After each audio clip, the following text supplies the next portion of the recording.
Oke, assalamualaikum warahmatullahi wabarakatuh.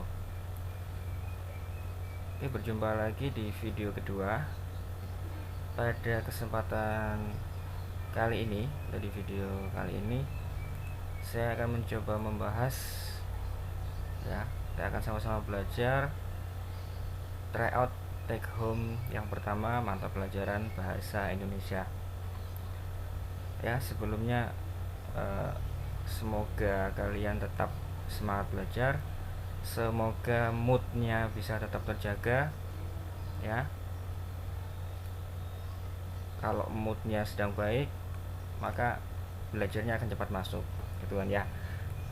Jadi semoga saja nanti kalian lihat video ini dalam moodnya dalam sedang keadaan baik, gitu ya. Kalau moodnya sedang baik, maka pelajaran akan mudah untuk dipahami, gitu ya, tanpa ada paksaan. Jadi inisiatif kalian sendiri. Oke. Oke, kita langsung masuk ke soalnya. Ini kita isi dulu.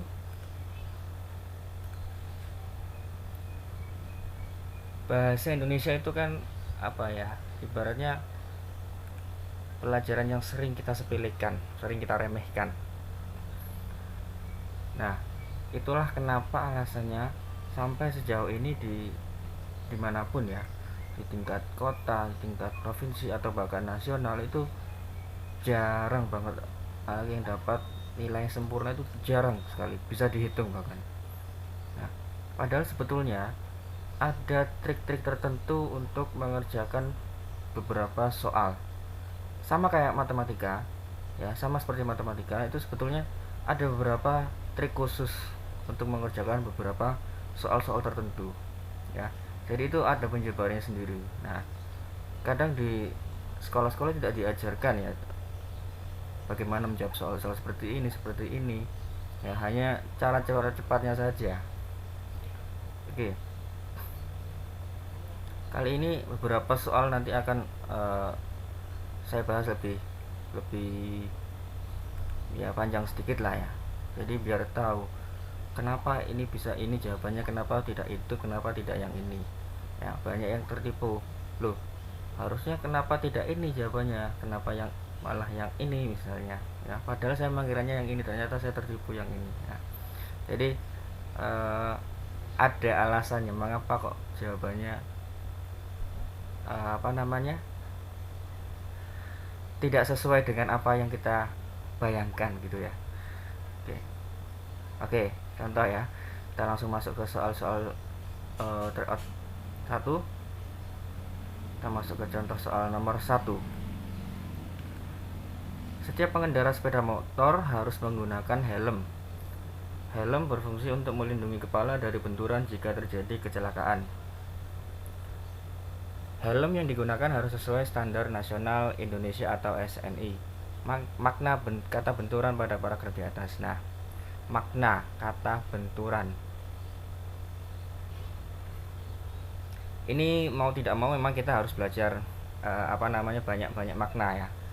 Beda dengan sinonim. Kalau sinonim itu persamaan kata. Kalau makna itu lebih ke definisi makna atau artinya, ya, lebih ke arti dari kata tersebut apa. Nah, biasanya makna itu sudah tertulis di dalam Kamus Besar Bahasa Indonesia atau KBBI, ya. KBBI kalian bisa download KBBI di Play Store, ya. KBBI yang terbaru itu KBBI 5, ya. Kalau di laptop bisa online aja, ya. Ini ketikan katanya di sini, langsung di search, ya. Soalnya tadi ada kata benturan, kita ketik aja di sini benturan. Ini kalau pakai laptop, ya. Kalau di HP atau di tablet atau gadget lain itu bisa download di Play Store atau App Store atau apapun lah itu, ya. Ini benturan. Nah, di sini kan muncul apa maknanya, ya. Setelah di klik pencarian akan muncul maknanya. Yang begitu keras menimbulkan kerusakan hebat di sini. Yang perbuatan hasil membentur. Nah, di sini makna yang pertama. Makna yang kedua, antara zarah bebas, gugusan zarah atau benda tegar yang saling menghampiri sampai cukup dekat sehingga dapat saling memengaruhi. Nah, ini kita ambil yang mana tergantung dari konteksnya. Kita ambil katanya ini yang sesuai dengan kalimat ini. Benturan di sini ya berarti yang sesuai adalah makna yang pertama yang menimbulkan kerusakan hebat. Ya kan? Yang menimbulkan kerusakan hebat. Berarti yang paling sesuai adalah yang A, ya. Pertemuan dua benda yang menimbulkan bunyi keras. Bunyi keras berarti akan menimbulkan kerusakan yang hebat, ya. Oke, intinya jadi memang harus banyak-banyak belajar kata, ya, dan definisinya apa, maknanya apa. Semakin sering kalian berlatih maka semakin terbiasa untuk memahami soalnya. Oke, lanjut nomor 2. Semua belum bangun ketika ibu pulang dari pasar dengan membawa keranjang berisi buah jeruk kesukaanku. Sinonim. Nah, ini sinonim. Ya, kalau sinonim kan persamaan kata. Beda dengan makna tadi. Kalau makna berarti definisinya. Artinya apa? Kalau sinonim adalah persamaannya. Lawannya sinonim adalah antonim, ya. Lawan kata antonim. Oke, sinonim kata membawa adalah. Nah, di sini kan hampir sama semua kan ya, memanggul, memikul, menjinjing atau menjunjung. Ya, ini hampir sama semua. Kalau kita nggak paham mungkin juga akan terjebak. Membawa, memanggul. Misalnya kita memanggul. Memanggul itu berarti bendanya diletakkan pada pundak, ya kan? Diletakkan pada pundak. Jadi misalnya membawa barang gitu ya. Membawa barang diletakkan di pundak itu berarti memanggul, ya, dipanggul. Memikul juga sama kan. Memikul itu sinonimnya dari memanggul, ya, dipanggul, ya sama. Memikul dan memanggul ini sama. Menjinjing. Nah, menjinjing ini berarti membawa, ya, membawa. Artinya memang keempatnya ini artinya membawa, cuman posisinya seperti apa itu yang berbeda. Membawa ini berarti menjinjing ini artinya membawa benda dengan cara diletakkan di tangan, ya, dijinjing. Misalnya tas dijinjing. Nah, yang D, menjunjung. Nah, kalau menjunjung ini berbeda sendiri. Kalau menjunjung ini berarti bendanya diletakkan di atas kepala, ya, di atas kepala dan tangannya tegak lurus, ya, tegak ke atas. Itu menjunjung. Nah, berarti sinonim yang tepat, ya, sinonim yang tepat adalah menjinjing, ya kan? Jadi bendanya diletakkan di tangan, dibawa seperti biasa, seperti membawa tas kresek atau benda-benda belanjaan misalnya. Nah, itu menjinjing, ya, berarti kan membawa, ya kan? Ini di sini aja udah kelihatan membawa keranjang. Keranjangnya juga nggak mungkin diletakkan di panggul atau dipikul. Oke, berarti jawabannya yang C. Oke, lanjut nomor 3. Seekor kerbau datang ke kolam untuk mencari minum. Ia menginjakkan kakinya yang berat ke atas air. Tidak sengaja kakinya menginjak seekor katak kecil sehingga masuk ke lumpur. Karena ibu dari seekor katak tersebut merasa kehilangan, ia bertanya pada seekor katak yang lain, bagaimana seekor katak kecil bisa hilang?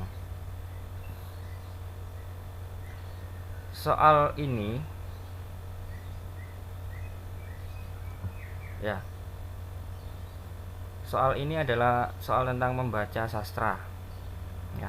Soal membaca sastra berarti kalian harus paham dulu makna dari paragraf ini. Bisa juga yang dicari adalah makna tersirat atau tersuratnya. Kalau tersirat berarti makna yang sebetulnya yang tidak dijelaskan secara terang-terangan. Kalau makna tersurat berarti yang tersurat atau yang terdapat pada paragraf tersebut, ya, dijelaskan secara terang-terangan. Kalau tersirat kan lawannya dari tersurat. Nah, nomor 3 ini adalah makna tersuratnya, ya. Makna tersuratnya dari pertanyaan ini, bagaimana seekor katak kecil bisa hilang? Berarti kalau tersurat jawabannya sudah terdapat pada paragraf, ya kan, sudah terdapat pada paragraf. Berarti nomor 3 jawabannya adalah yang D, ya kan? Terinjak kaki kerbau ke lumpur. Ini kan di sini sudah ada, tidak sengaja kakinya menginjak seekor katak kecil sehingga masuk ke dalam lumpur, ya.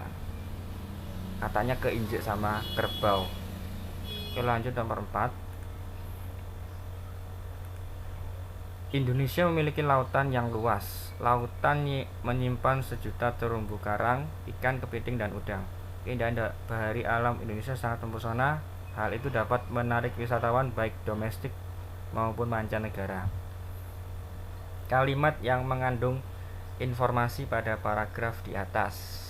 Informasi itu kan berarti sesuatu yang dibutuhkan oleh pembaca, sesuatu yang dicari oleh pembaca, sesuatu yang sebelumnya tidak diketahui oleh pembaca.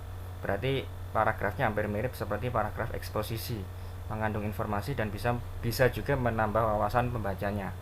Ya, itu informasi. Berarti sesuatu yang sebelumnya tidak difahami atau tidak dimengerti oleh pembaca, dan ketika setelah dibaca itu menambah informasi baru. Nah, itu kan berarti informasi. Menambah wawasan baru berarti juga menyampaikan sebuah informasi yang diperlukan oleh pembaca. Nomor 4, informasi yang dijelaskan di soal nomor 4 adalah sebuah keindahan laut, ya kan? Keindahan laut menjelaskan tentang lautan yang luas, lautan yang banyak menyimpan terumbu karang, keindahan bahari alam Indonesia. Nah, informasi yang terdapat pada nomor 4 ini berarti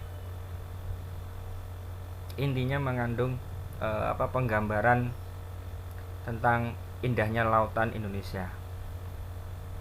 Berarti yang mana? A. Keindahan alam Indonesia yang tidak terlupakan. B. Laut Indonesia yang memiliki kekayaan alam yang beragam. C. Keindahan bahari alam Indonesia yang mempesona. Atau D. Ikan, kepiting, udang adalah fauna yang ada di samudra Indonesia. Yang mana? Iya, yang C. Ya, di sini juga sudah tersurat. Ya, sudah tersurat. Artinya sudah dijelaskan secara gamblang, secara terang-terangan.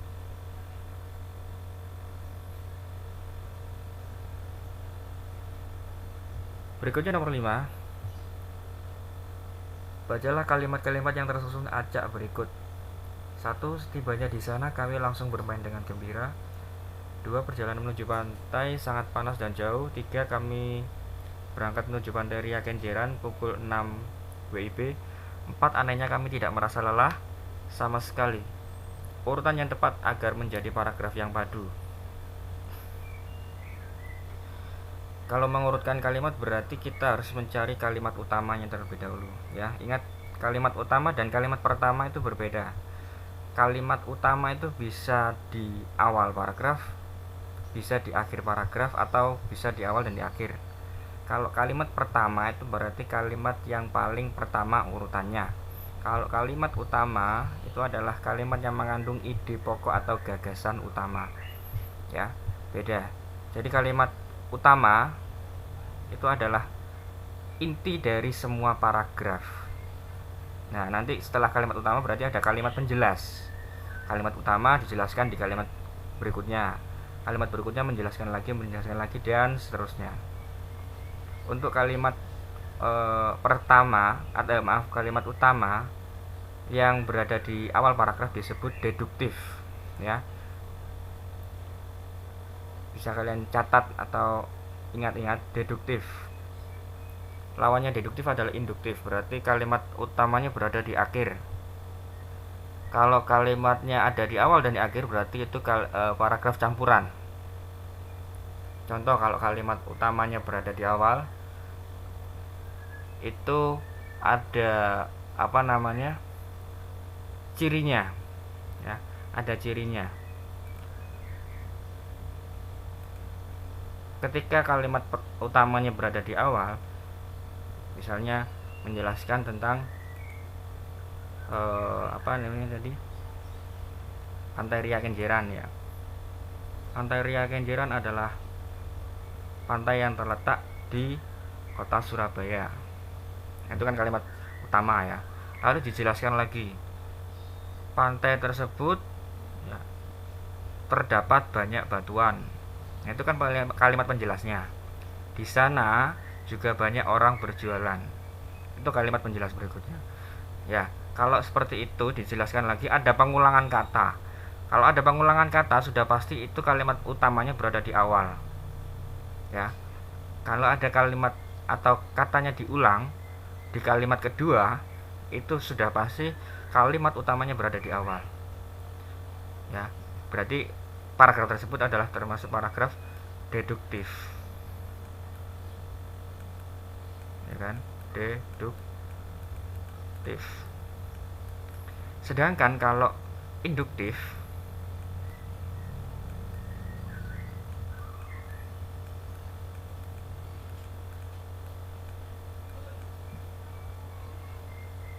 atau paragraf induktif, paragraf yang kalimat utamanya berada di akhir paragraf ya, tandanya sangat mudah untuk dikenali. Yang pertama yaitu ada kata jadi, oleh karena itu, maka dari itu ya. Jadi oleh karena itu, maka dari itu. Nah, itu berarti kalimat utamanya berada di akhir paragraf. Itu disebut kalimat atau paragraf induktif. Nah, kalau dua-duanya ada, antara deduktif ada dan induktif ada, berarti itu campuran. Tapi sangat jarang sekali kalau di di soal itu keluar dua-duanya, itu sangat jarang sekali. Yang paling sering ya dua ini, antara deduktif dan induktif. Oke, kembali lagi ke pembahasan soal nomor 5. Berarti kalau mengurutkan itu kalian cari dulu kalimat utamanya. Ya, kalimat utamanya. Sudah pasti biasanya kalau mengurutkan seperti ini itu hampir pasti itu adalah paragraf deduktif. Berarti kalimat utamanya berada pada awal.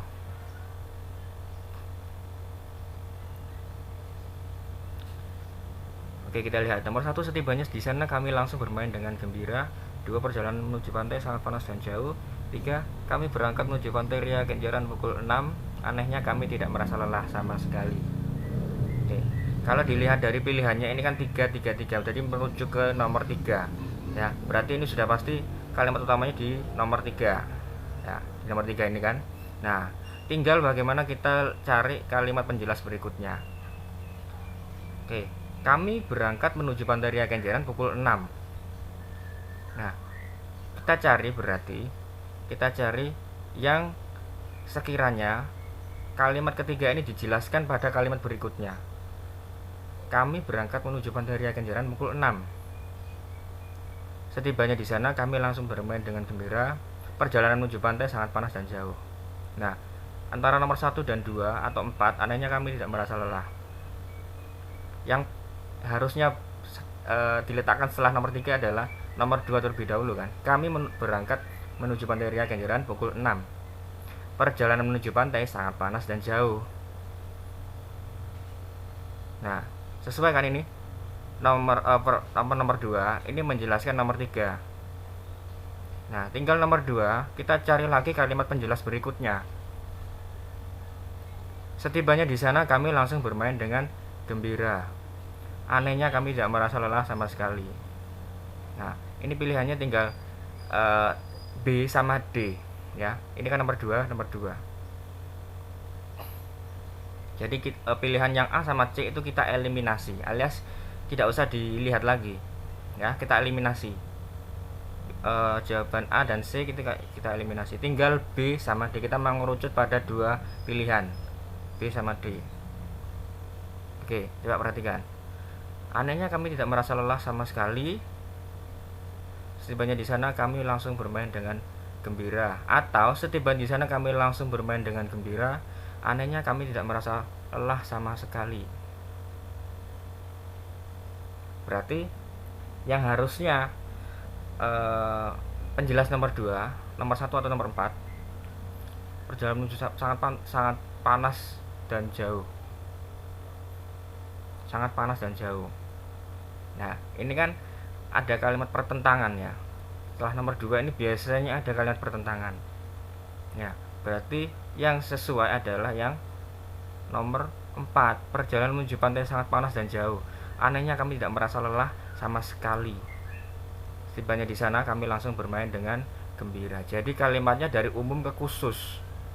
Ya kan? Umum, kok bisa umum? Ini kan ada kalimat pertentangannya, sangat panas dan jauh. Anehnya kami tidak merasa lelah sama sekali. Setibanya di sana kami langsung bermain dengan gembira. Berarti jawabannya yang B. Nah, dari umum ke khusus, bukan khusus ke umum ya. Dari umum ke khusus. Kalau deduktif seperti itu. Kalau induktif itu dari khusus ke umum. Ya, kebalikannya. Ya, diingat-ingat, kalau deduktif dari umum ke khusus. Kalau induktif itu dari khusus ke umum. Nomor 6, perhatikan teks percakapan berikut. Ima, sudah dengar kabar kalau Ida sakit? Ani, belum. Sakit apa? Ima, katanya sakit DB. Kita besuk yuk. Ani, baik, aku tunggu di rumahku. Ima, ya, aku segera ke rumahmu. Topik percakapan di atas. Topik itu berarti apa yang sedang mereka bicarakan. Ya, hampir sama seperti tema. Apa yang sedang mereka bicarakan? Apa yang sedang Ani dan Ima bicarakan? A, kabar bahwa Ida sakit. Ya, bisa jadi. Ya, karena memang mereka membicarakan tentang Ida yang sedang sakit. B, Ida sakit demam berdarah. Ya, Ida memang sakit demam berdarah, tapi topiknya kan bukan itu. Topik itu adalah secara keseluruhan gitu ya. Jadi yang dibahas secara keseluruhan itu apa? C, Ani menunggu di rumahnya. Nah, Ani menunggu di rumahnya ini adalah bagian atau sepenggal kata yang diucapkan oleh Ani. Sama seperti yang B tadi, Ida sakit demam berdarah. Itu adalah sepenggal kata yang diucapkan oleh Ima. Ini pun juga sama kan, kabar bahwa Ida sakit. Berarti ini kan sepenggal kata yang diucapkan oleh Ima. Ya, berarti A, B, C ini sudah jelas salah. Harusnya yang D berarti kan yang benar. Rencana Ima dan Ani membesuk Ida di rumah sakit. Nah, rencana. Ya, rencana. Berarti kan sebatas wacana. Bisa jadi mereka berangkat, bisa jadi tidak, kan begitu. Kan sebatas wacana, masih sebatas wacana. Berarti yang tepat adalah yang D. Ya. Jadi yang A, B, dan C ini kan adalah sepenggal percakapan yang terdapat pada itu tadi, sepenggal perkataan ya, sepenggal ucapan yang dilontarkan oleh mereka berdua. Jadi yang tepat adalah yang D. Nomor 7, kalimat iklan yang tepat untuk gambar tersebut adalah titik. Oke, kalau ditanyakan tentang kalimat iklan, berarti satu ya, iklan itu tidak bertele-tele. Yang kedua jelas mengajak, ya, yang mengajak dan memengaruhi pembacanya. Yang ketiga itu sesuai dengan gambar, ya. Satu tadi tidak bertele-tele. Yang kedua mengajak dan memengaruhi pembaca.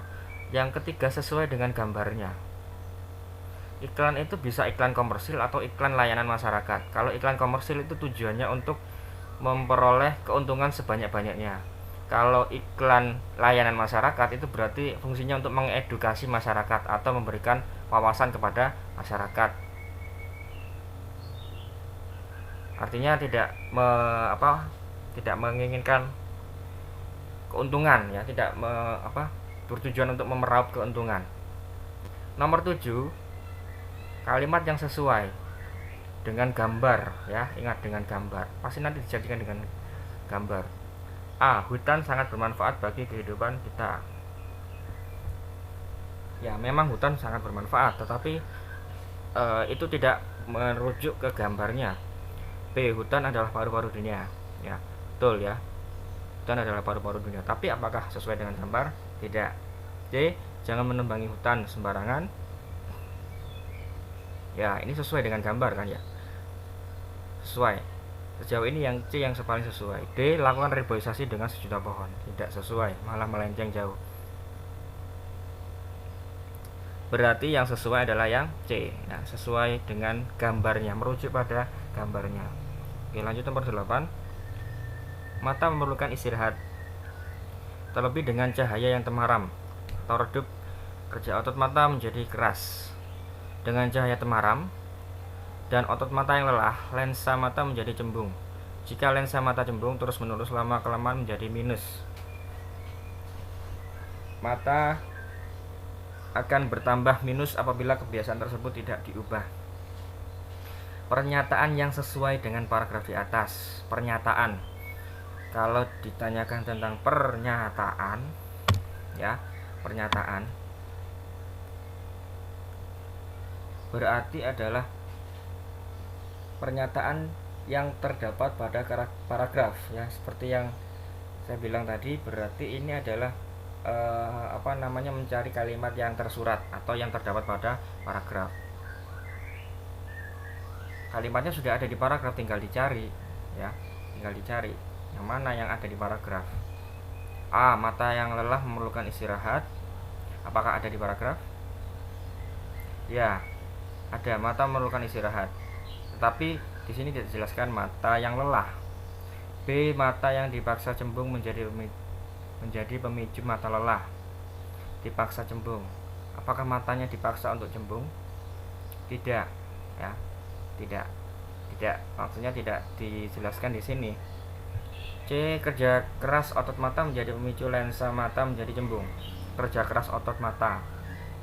Kerja otot mata menjadi keras dengan cahaya malam menjadi lelah menjadi lensa yang cembung. Ya, sesuai. Yang D. Kerja otot mata yang ekstra keras menjadi pemicu otot menjadi minus. Kerja otot mata yang ekstra. Tidak, ya, tidak sesuai. Berarti yang paling sesuai adalah yang C. Nomor 9. Upaya untuk mengembangkan energi alternatif sangat diperlukan.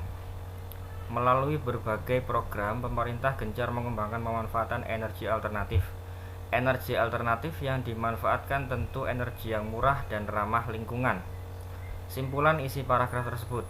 Nah, simpulan ini berarti adalah rangkuman dari sebuah paragraf, ya, rangkuman. Ini satu paragraf yang disajikan. Kalau terdiri dari beberapa paragraf berarti kesimpulan. Ini satu paragraf, dicari simpulannya. Berarti kalau mudahnya simpulan itu biasanya 70-80% lebih itu terdapat pada gagasan atau ide pokoknya. Sedangkan ide pokok itu terdapat pada kalimat utama.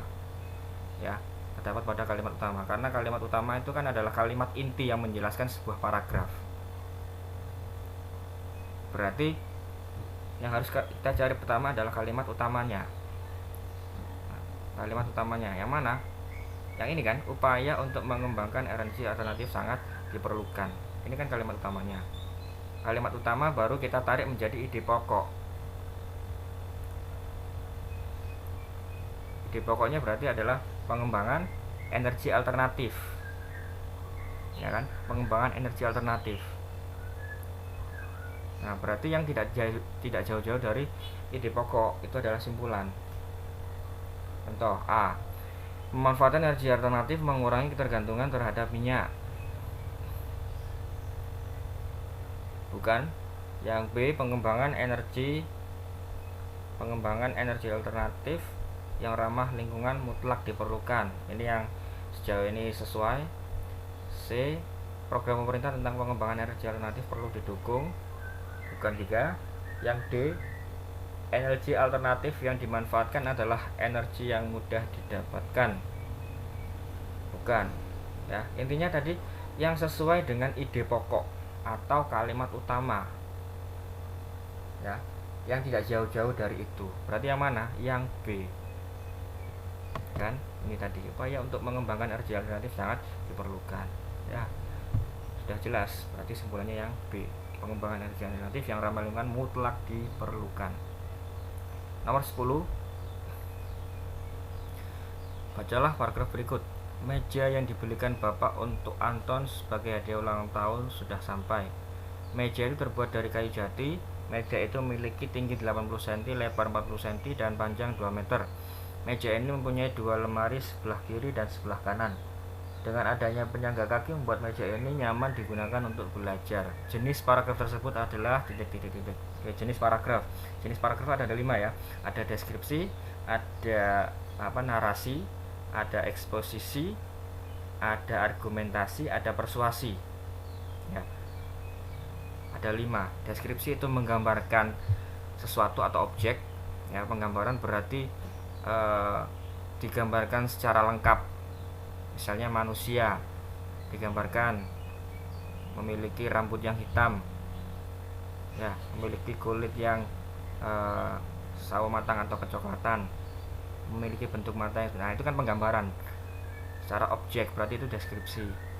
Kalau narasi itu adalah runtutan sebuah peristiwa, ada tokohnya, ya, ada penokohan secara runtut dari awal sampai akhir, itu narasi.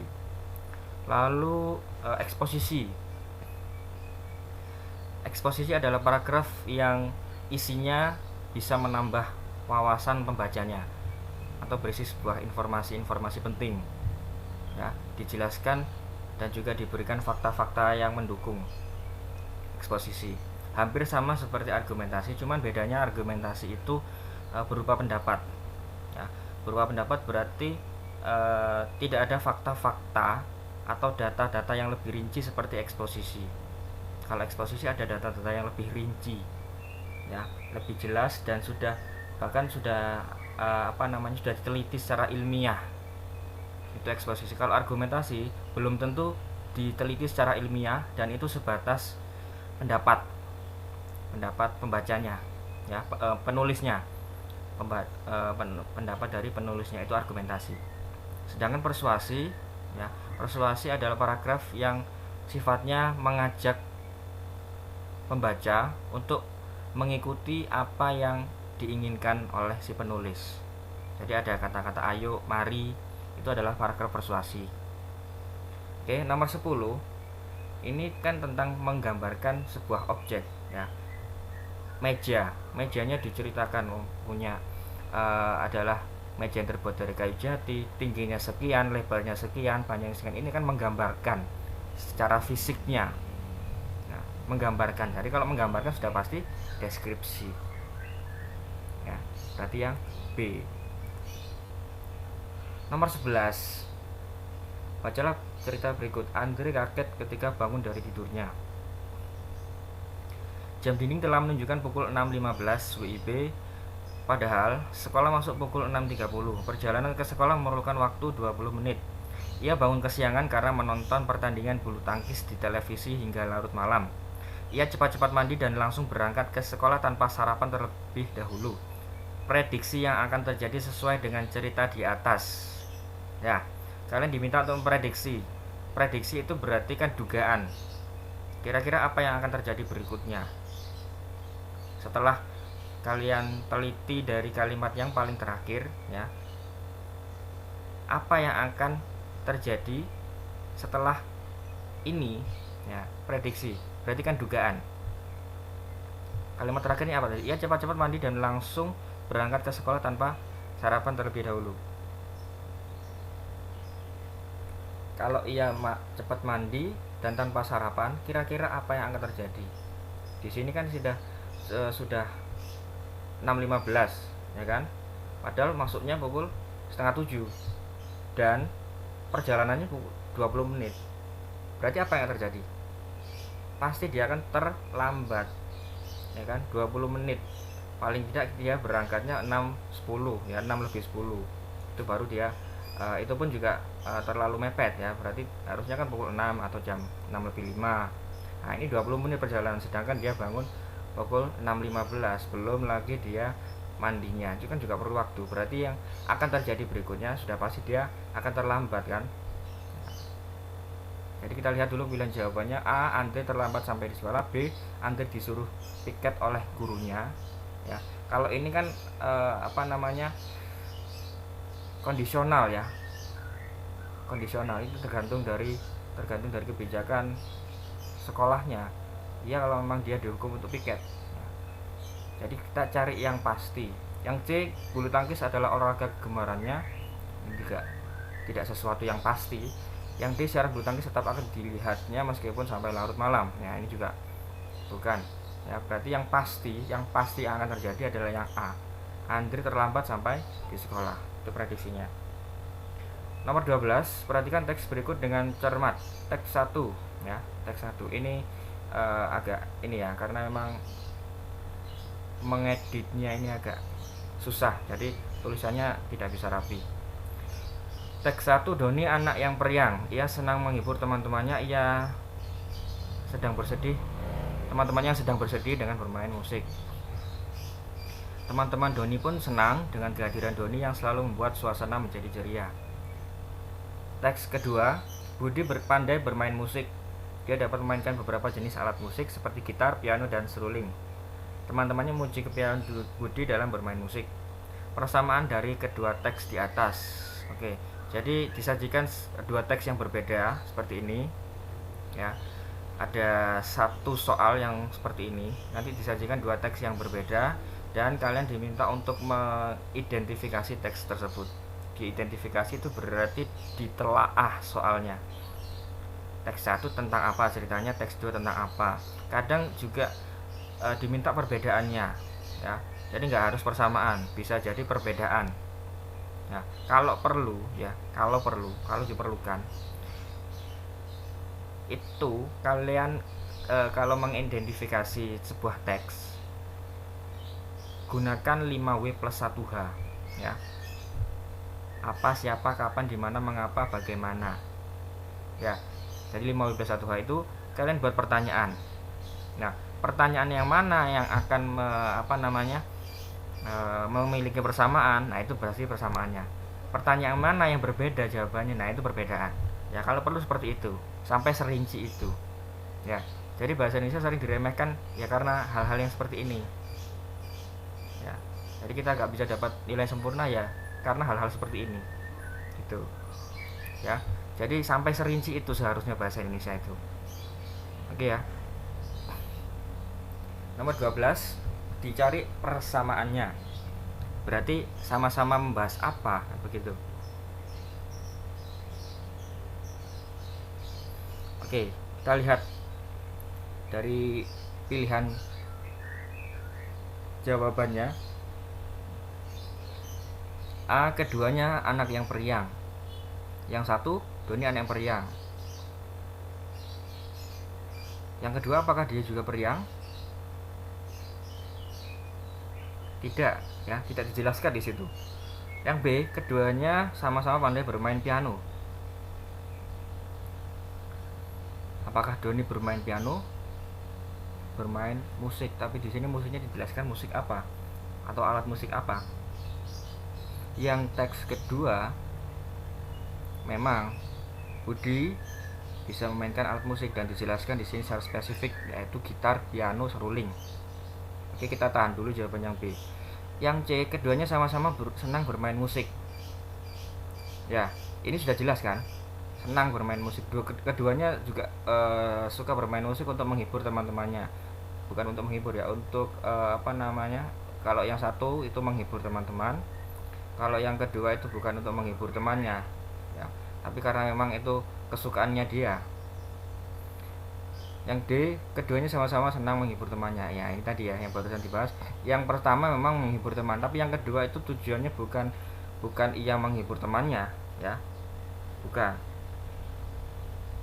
Berarti yang nomor 12 adalah keduanya sama-sama senang bermain musik, yang C yang tepat ya. Nomor 13, bacalah teks berikut. Manfaat dari pohon pisang. Semua bagian pohon pisang dapat dimanfaatkan. Bagian yang paling banyak dimanfaatkan adalah buah pisang. Buah pisang yang masih muda atau mentah sering digunakan untuk membuat keripik pisang. Buah pisang yang sudah matang biasa langsung dimakan atau bisa juga direbus dan dibuat kolak pisang. Bagian yang juga banyak dimanfaatkan adalah daunnya. Daun pisang dapat dimanfaatkan untuk membungkus makanan maupun membuat lontong. Batang pohon pisang bisa dimanfaatkan untuk menancapkan wayang pada kesenian wayang kulit. Oke. Data yang tepat untuk mengisi bagian tabel yang rumpang. Nah, berarti ini juga mengidentifikasi teks, ya.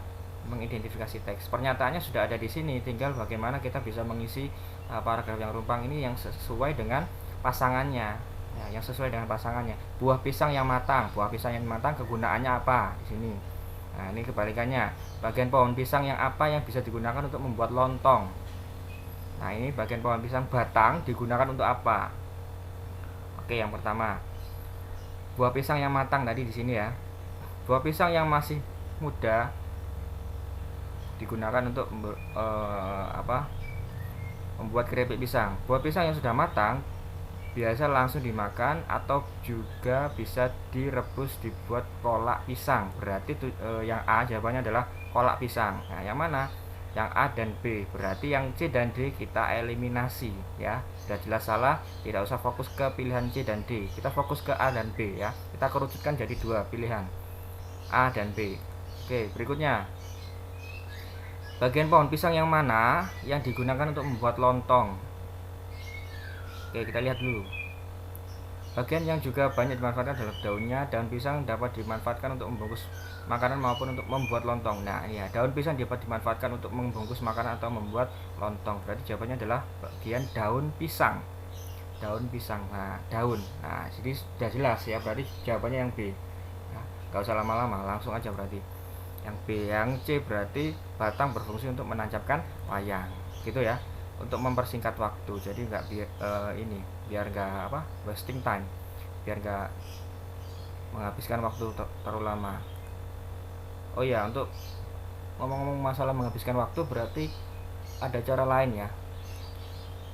Ketika itu paragrafnya sangat panjang sekali, bisa sampai 1 halaman misalnya atau setengah halaman, itu kalian baca pertanyaannya dulu ya, baca pertanyaannya dulu. Contohnya seperti ini, bagaimana cara memelihara tanaman anggrek? Nah, ini kan pertanyaannya, ini kan paragrafnya ya. Kadang juga ada soal sampai 1 halaman penuh itu isinya paragraf semua ya. Jadi kita kemungkinan yang ditanyakan hanya tentang apa kalimat utamanya. Nah, berarti kan kita nggak harus membaca semuanya kan, berarti kita baca dulu pertanyaannya. Itu juga salah satu trik ya. Kalau memang diminta untuk mengidentifikasi, ya mau nggak mau kita memang harus baca semua. Tetapi kalau intinya dicari kalimat utama atau ide pokok dari paragraf ini ya, berarti kita baca dulu pertanyaannya, baru kita fokus ke paragraf tersebut. Misalnya paragraf kedua, ya baru kita fokus ke paragraf kedua, nggak usah paragraf lain. Itu ya. Oke. Nomor 14, bagaimana cara memelihara tanaman anggrek? Nah, berarti kita lihat dulu paragrafnya. Berarti ini kalau pertanyaannya bagaimana, ini merujuk kepada caranya ya, merujuk kepada cara menanam memelihara anggrek. Oke, kita lihat jawabannya. Amalnya dia kan pot yang berisi arang dan sabut kelapa. Apakah ada menanam pohon anggrek boleh dikatakan gampang-gampang susah? Untuk menanam anggrek kita cukup menyediakan pot berisi arang dan sabut kelapa. Ya betul ya, bisa. Tapi kita lihat dulu yang lain. Anggrek diikat pada sabut kelapa. Untuk anggrek kita menjaga pot yang berisi arang sabut kelapa, kemudian anggrek ditanam pada pot dan diikat sabut kelapa. Ya, ini juga ada. Oke, tapi kita tahan dulu. Yang C memberi obat pembasmi. Obat pembasmi. Di sini tidak ada obat pembasmi ya. Oh, ini ya. Kalimat yang terakhir, jika anggrek terserang hama, kita perlu mencari obat pembasmi yang tepat. Oke. A, B, C ini semuanya memang ada di paragraf ya. Tapi kita lihat dulu yang D. Menyiram 3 hari sekali dengan air biasa atau air beras. Oke. Mana kalimatnya? Yang ini ya. Cara memeliharanya cukup disiram 3 hari sekali dengan air biasa atau air beras. Oke. Sebentar, kita cek lagi pertanyaannya, bagaimana cara melihara tanaman anggrek. Oh ya, betul ya. Memelihara di sini. Memelihara, dan di sini juga memelihara.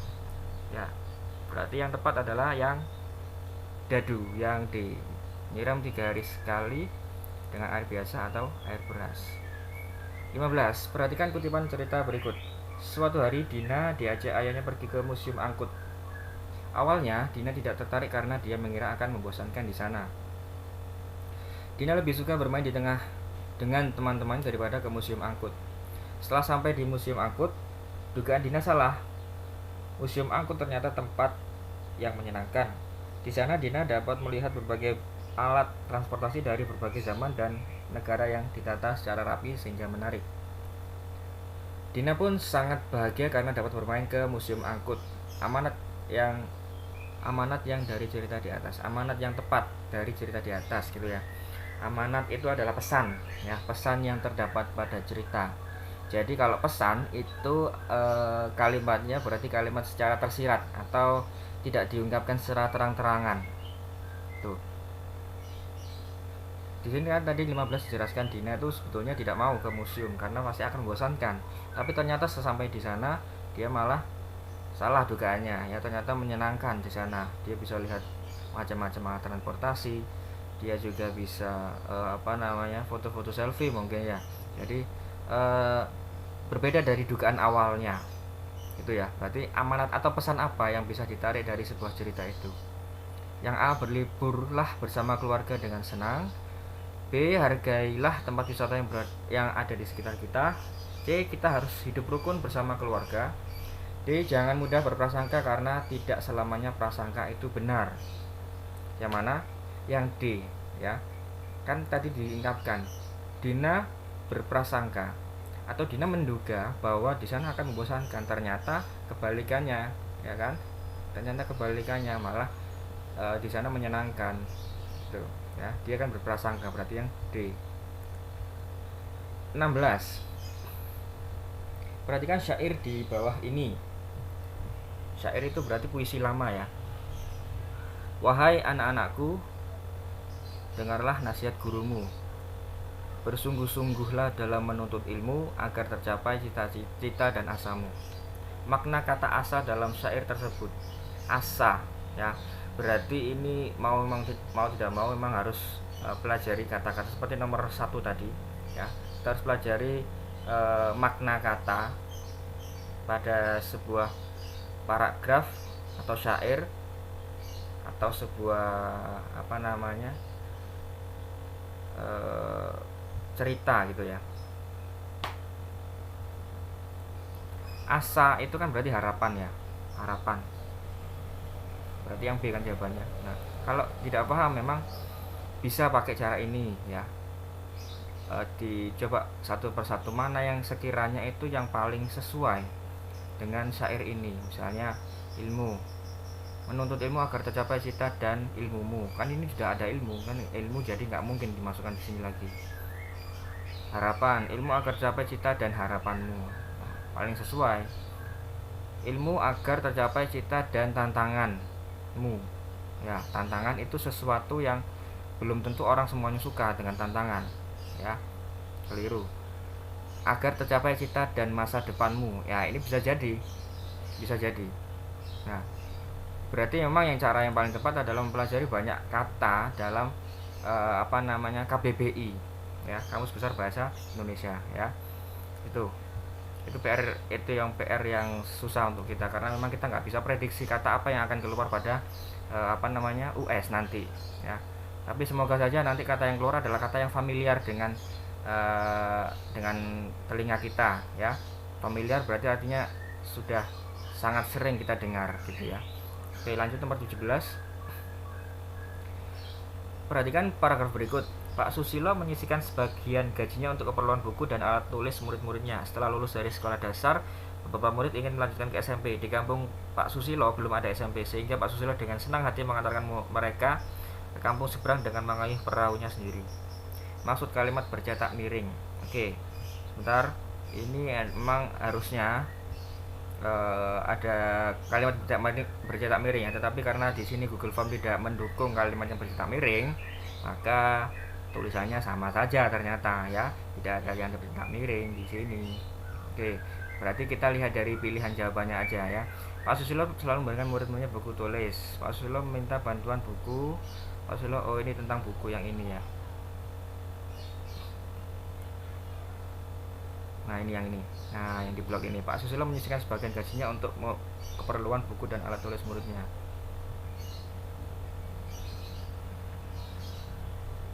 Ini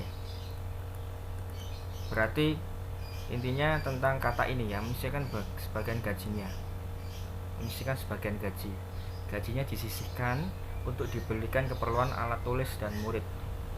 Oke, tuh berarti yang paling tepat adalah selalu membelikan murid-muridnya, meminta bantuan buku pemerintah, salah ya. Yang A itu bisa jadi. Yang C, Pak Susilo membelikan buku dan alat tulis untuk muridnya dengan sebagian uang. Nah, ini yang paling tepat ya, sebagian uang gajinya. Yang D, mengharuskan muridnya. Nah ini salah, berarti yang C ya, C, karena ini menyisihkan sebagian, artinya sudah sama persis dengan ini. 18. Perhatikan syair di bawah ini. Wahai anak-anakku, hidup di dunia jangan pernah dusta pada teman dan orang tua, agar hidupmu selalu bahagia. Maksud dari syair tersebut, berarti kalau syair itu kan intinya dari semua baitnya ya, terdiri dari 4 bait, berarti semuanya itu mengandung artinya maknanya itu secara utuh ya. Jadi keempat baitnya itu memiliki makna secara utuh atau makna yang berkesinambungan ya. Intinya syair di sini tentang jangan pernah berbohong kepada teman, orang tua, agar hidupnya itu bahagia. Yang A, kita tidak boleh berbohong kepada siapapun agar hidup selalu bahagia ya, ini paling tepat ya. Tapi kita lihat dulu yang B, kita tidak boleh menyanyikan orang tua agar hidup selalu bahagia. Yang C, kita harus rukun kepada teman dan orang tua agar hidup selalu bahagia. Yang D, kita tidak boleh bertengkar dengan teman. Oke, berarti yang paling tepat adalah jawabannya yang A. Oke, nomor 19. Bacalah cerita di bawah ini. Tomkin dan kedelai pembawa garam suatu hari di musim panas.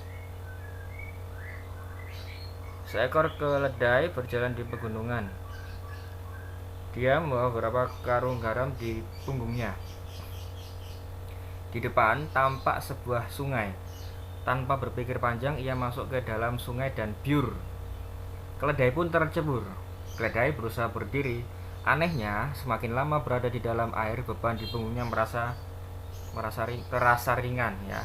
Kalau merasa itu berarti yang ringan, yang merasa ringan adalah bebannya kan, berarti ini terasa ya. Akhirnya keledai pun bisa berdiri lagi. Ya ampun, garamnya habis, kata Tomkin dengan marah. Keledai selalu melakukan hal yang sama saat membawa garam. Keesokan harinya, keledai membawa beberapa karung kapas dan sekali lagi menjatuhkannya di sungai dengan sengaja. Namun, yang terjadi adalah muatannya menjadi berat sekali. Rupanya kapas menyerap air dan menjadi seberat batu. Keledai pun harus tetap berjalan dengan beban yang ada di punggungnya. Dari cerita tersebut diketahui terjadinya konflik. Nah, konflik atau pertentangan. Di sini konfliknya terjadi karena awalnya si keledai mengira bahwa kalau membawa sesuatu di punggungnya, kalau dicelupkan ke air atau dimasukkan ke dalam air akan terasa ringan. Nah itu dugaannya dari keledai. Tapi ternyata setelah membawa barang kedua ya, yang pertama kan bawa garam ya, garamnya karena larut akhirnya menjadi ringan. Tapi ketika dia membawa kapas menyerap air, ternyata bukan malah ringan tapi malah berat. Nah, konfliknya di sini adalah A, keledai bertindak tanpa berpikir. B, keledai selalu menceburkan dirinya ke sungai. C, keledai yang selalu dimarahi Tomkin. D, keledai yang pemalas dan bodoh. Nah, di sini terjadinya konflik itu karena keledai bertindak tanpa berpikir ya, tanpa berpikir dulu. Dia hanya bertindak dengan kesenangannya, itu memang naluri hewan ya. Jadi keledainya bertindak tanpa berpikir terlebih dahulu. Nomor 20, perhatikan cerita berikut. Hujan kali ini sungguh lebat. Warga terdiam dan berdoa di dalam rumah. Tiba-tiba, air sungai yang semula tenang berubah menjadi gemuruh. Air di hulu sungai datang begitu cepatnya menerjang apa saja di depannya. Peristiwa yang mungkin terjadi berkaitan dengan isi cerita tersebut adalah, berarti ini sama seperti dugaan atau prediksi. Yang A banjir, B banjir bandang, C tsunami, D tanah longsor. Berarti yang paling sesuai ya. Hujannya sangat lebat sekali ya. Air sungai menjadi gemuruh dan air sungai datang begitu cepat. Jadi air sungainya meluap dan naik ke pemukiman warga, menerjang apa saja di depannya. Nah, kalau banjir biasa itu air sungai tidak meluap ya. Luapan airnya tidak sampai menerjang ya. Kalau banjir bandang itu karena luapan air sungai atau bahkan juga air laut ya, jadi sangat besar sekali banjir bandang. Tsunami itu terjadinya hanya di laut ya, di laut lepas, jadi tidak mungkin yang C. Tanah longsor memang terjadi karena adanya hujan ya, karena daerah resapan kurang akhirnya terjadi yang namanya tanah longsor. Tetapi di sini yang dibahas adalah hujan lebat dan tidak diceritakan bahwa rumahnya tidak terdapat pada lereng pegunungan atau lereng-lereng yang curam ya. Kalau lereng yang curam membahas tentang itu bisa jadi itu tanah longsor, tetapi di sini tidak dibahas tentang itu. Berarti yang tepat adalah yang B, banjir bandang karena banjir besar. 21. Cermati paragraf berikut. Danu adalah anak pemulung yang rajin dan pandai. Meskipun ia dari keluarga yang kurang mampu, tidak menjadikannya malas belajar. Setiap pagi ia berangkat sekolah. Sepulang sekolah, ia membantu ayahnya memulung sampah dan memilah-milih ya sampah hingga sore hari. Malam harinya ia selalu belajar dengan gigih. Tak heran jika ia selalu menjadi juara kelas. Nilai yang dapat diambil dari cerita di atas adalah, nilai itu hampir sama seperti pesan moral ya. Pesan moral itu berarti merujuk pada sikap tokohnya ya, sikap penokohan yang baik itu nilainya, atau juga bisa sesuatu yang ditonjolkan dari si tokoh tersebut. Jadi nilai tidak hanya sesuatu yang baik, bisa jadi sifat buruknya itu bisa jadi pembelajaran gitu ya. Tapi rata-rata kalau soal-soal biasanya itu di sini nilainya yang dibahas dalam nilai ini adalah perilaku tokoh yang baik ya. Nilai yang dapat diambil dari cerita di atas. Yang A, bekerja keras membantu orang tua. Yang B, bekerja keras akan membuahkan hasil. Yang C, bermalas-malasan meskipun orang tua kurang mampu. Yang D, membantu orang tua adalah kewajiban seorang anak. Nilai itu berarti adalah apa tadi? Sikapnya, sikap tokoh dalam cerita itu. Ya, sikap yang menghasilkan sesuatu. Ya, yang dapat di sini sikapnya Danu adalah bekerja keras akan membuahkan hasil ya, karena dia ini di sini dijelaskan ia selalu belajar dengan gigih. Tak heran jika ia selalu menjadi juara kelas. Berarti nilainya adalah bekerja keras akan membuahkan hasil itu ya. 22. Cermati paragraf berikut. Tini sangat sedih karena kucing kesayangannya hilang. Pagi tadi sebelum berangkat sekolah ia sempat memberikan makan kucingnya. Sepulang sekolah ia tidak melihat kucingnya berada di rumah. Ia mencari-cari sekeliling rumahnya dan tidak membuahkan hasil. Ia terus mencari dengan memanggil-manggil kucingnya. Sayup-sayup ia mendengar suara kucingnya. Ternyata benar. Dari ujung jalan ia melihat kucing kesayangannya lari ke arahnya. Sifat tokoh yang dapat diteladani adalah ya, sifatnya si tokohnya di sini, tokoh utamanya. Tokoh utamanya adalah Tini ya. Tokoh figurannya atau pembantunya adalah si kucingnya. Ya. Berarti di sini adalah sifat Tini yang dapat diteladani. Diteladani itu kan berarti ditiru. Sudah pasti berarti sifat yang baik. Sifat yang baik yang dapat ditiru oleh kita sebagai pembaca adalah A. Tini suka mencari kucingnya. B. Kucing Tini suka bermain di luar rumah. C. Tini penyayang hewan. D. Tini suka memberi makan kucing. Ya, yang menunjukkan sikap yang baik yang dapat ditiru adalah yang C. Tini penyayang hewan. Ya, itu.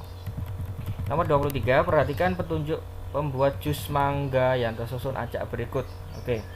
Kalau disajikan soal urutan ya, urutan penggunaan sesuatu atau membuat sesuatu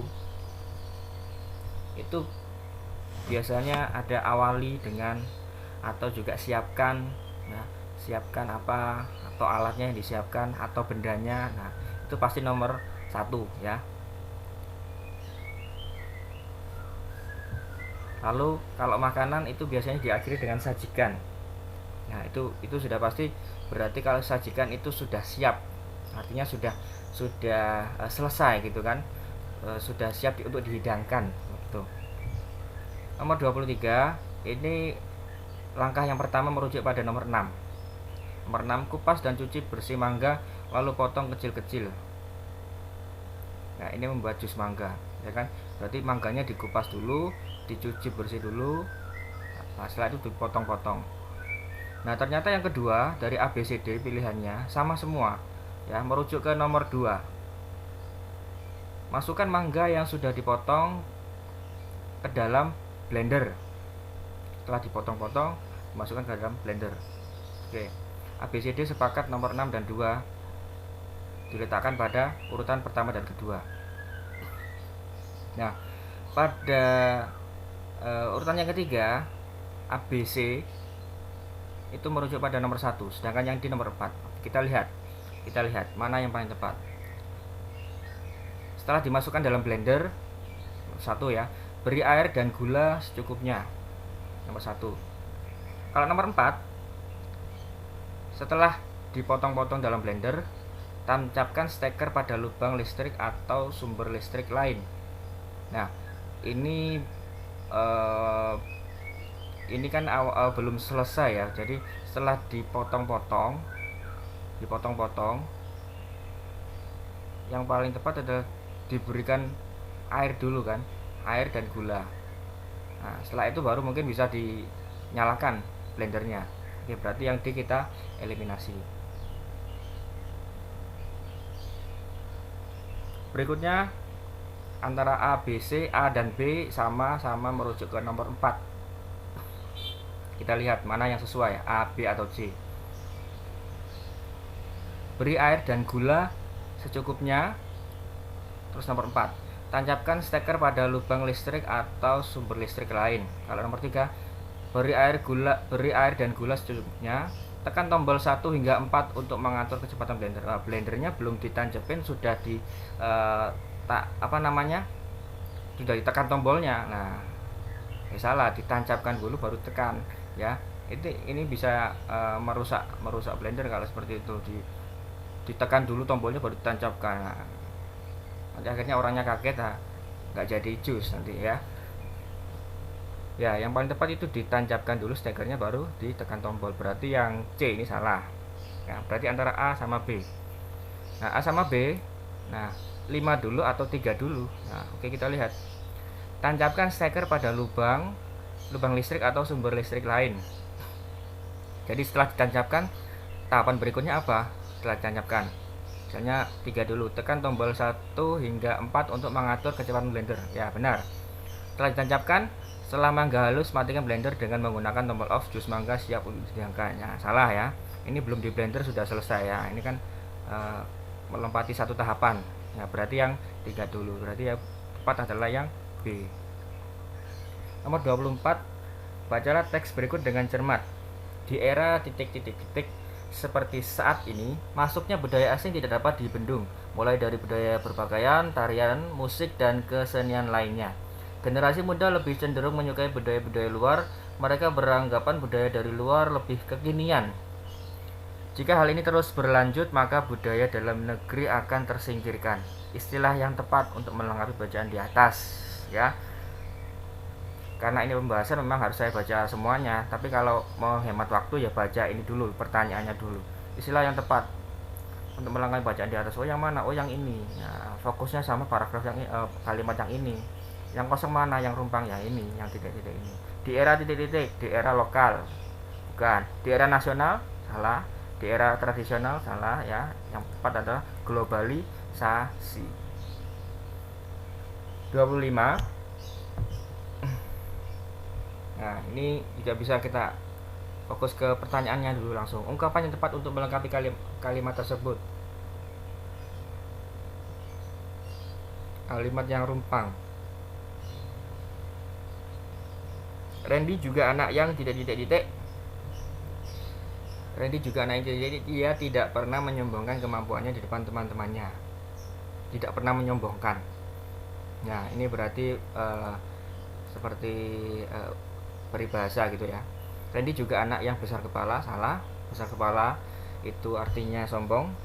Padahal ini kebalikannya, rendah hati, iya benar. Rendah diri, nah beda ya rendah hati dengan rendah diri. Rendah diri itu selalu direndahkan orang lain karena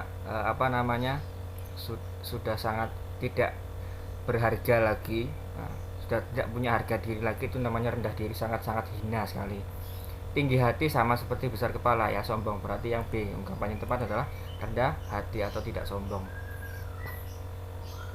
26. Perhatikan kalimat ajak berikut. 1. Penyebabnya adalah tingginya. Oke, sebentar. Kita fokus ke pertanyaannya langsung. Urutan kalimat tersebut agar menjadi paragraf yang padu. Ya, paragraf yang padu. Berarti paragraf yang yang runtut ya, yang runtut. Nah, pada pilihannya di sini yang A dan C sama-sama 3, yang B dan D sama-sama 4. Oke, kita lihat dulu yang 3 apa 4 yang benar. Kita lihat dari nomor 3. Apakah kalimat utamanya berada di nomor 3? Banjir hampir melanda seluruh desa Cisalak dan sekitarnya. Yang nomor 4, ini yang keempat. Hutan di daerah Cisalak telah beralih menjadi lahan pertanian dan pemukiman. Oke, kita nggak bisa temukan kalimat utamanya tanpa melihat kalimat penjelas berikutnya. Menjelaskan tentang apa ini ya. Oke, kita lihat nomor 1, penyebab adalah tingginya curah hujan. Yang kedua, beberapa tahun terakhir banjir. Oke, ini merujuk kepada banjir sepertinya. Nomor 4, hutan darat menjadi pelataran pertanian dan pemukiman. Yang 5, selain itu banyak hutan darat sudah beralih fungsi. Oke, berarti ini kata kuncinya itu berarti mengarah pada banjir ya. Berarti kalimat utamanya adalah tentang banjir. Nah, berarti yang B dan D kita eliminasi ya, alias jangan dilihat lagi, tinggal yang A dan yang C. Oke, kalimat utama sudah ada. Nah, ternyata A dan C ini urutannya sama, 321 321 ya. Berarti yang kita lihat yang beda aja. Setelah nomor 1 itu nomor 4 dan nomor 5. Oke, kita lihat mana yang tepat, 5 dulu apa 4 dulu. Nomor 1 berarti ya, yang terakhir. Penyebabnya adalah tingginya curah hujan yang melanda di beberapa daerah Cisalak. Berarti kalimat penjelasnya dari nomor 1 itu apa? Penyebabnya adalah tingginya curah hujan yang melanda di beberapa daerah Cisalak. Nomor 5. Selain itu, banyak hutan di daerah Cisalak sudah beralih fungsi. Ya. Di sini adalah membahas tentang tingginya curah hujan. Terus nomor 5 dibahas lagi, selain itu banyak hutan di daerah Cisalak yang sudah beralih fungsi. Lalu nomor 4 misalnya, penyebabnya adalah tingginya curah hujan yang melanda di beberapa daerah Cisalak. Lalu kita hubungkan dengan nomor 4. Hutan di daerah Cisalak telah beralih menjadi lahan pertanian dan pemukiman. Oke, nah mana yang paling tepat? Yang 4 dulu atau yang 5 dulu? Kalau kalimat utamanya di awal berarti dari umum ke khusus. Kalau kalimat utamanya di akhir berarti dari khusus ke umum. Bahasanya yang umum ke khusus. Misalnya begini ya, kalau umum ke khusus misalnya begini. Kita bahas rumah ya. Rumah itu sangat besar. Nah, besar itu seperti apa? Kan itu umum ya, bahasanya umum. Terus dijelaskan memiliki luas sebesar misalnya 60 meter persegi misalnya. ya, 60 meter persegi. Lalu juga di dalam rumah terdapat belasan ruangan. Nah, itu kan lebih khusus lagi kan, menjelaskan secara lebih rinci lagi kan. Nah, itu berarti dari umum ke khusus, dari sesuatu yang lebih lebih bahasanya lebih eh, sering dijumpai oleh orang, terus kepada yang lebih rinci. Nah, itu dari umum ke khusus. Kalau khusus ke umum atau induktif berarti dari yang rinci dulu. Rumah mereka terdapat di jalan ini, ya kan, tidak semua orang berada di jalan itu kan, di jalan misalnya di jalan Mawar. Nah, tidak semua orang punya jalan, tidak punya rumah ya. Tidak semua orang punya rumah di jalan Mawar misalnya. Lalu rumah itu memiliki 13 kamar. Rumah itu adalah milik Pak ini. Rumahnya sangat besar. Nah, rumahnya sangat besar berarti itu kan sesuatu yang umum, ya kan. Besar itu banyak, besar itu banyak. Besarnya seperti apa? Nah, itu dari khusus ke umum. Kalau umum ke khusus berarti deduktif. Dari khusus atau sebaliknya, dari khusus ke umum itu adalah induktif. Nah, kalau urutan paragraf kalimat seperti ini sudah pasti paragraf deduktif.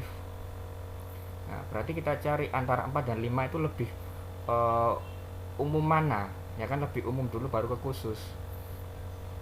Oke, kembali lagi nomor 1, penyebabnya adalah tingginya curah hujan yang melanda di beberapa daerah Cisalak. Hutan di daerah Cisalak telah beralih menjadi lahan pertanian dan pemukiman. Ini yang keempat. Yang kelima, selain itu banyak hutan di daerah Cisalak sudah beralih fungsi. Nah, ini menjelaskan nomor 5, menjelaskan nomor 4, bukan nomor 4 menjelaskan nomor 5. Lihat, selain itu banyak hutan di daerah Cisalak sudah beralih fungsi. Ya, beralih fungsi seperti apa? Hutan di daerah Cisalak telah beralih menjadi lahan pertanian dan pemukiman. Nah, ini kan menjelaskan.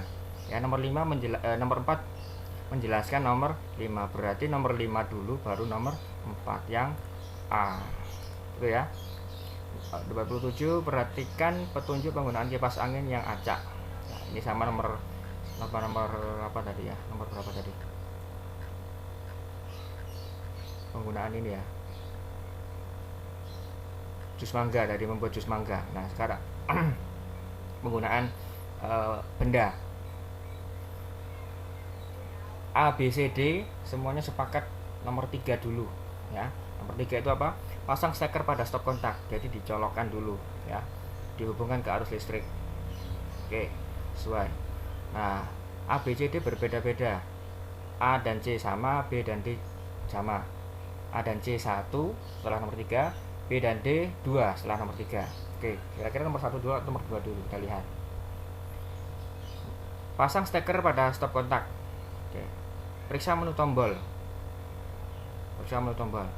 Oke, kita ulangi lagi. Pasang steker pada stop kontak. Tekan tombol kecepatan yang sesuai yang diinginkan.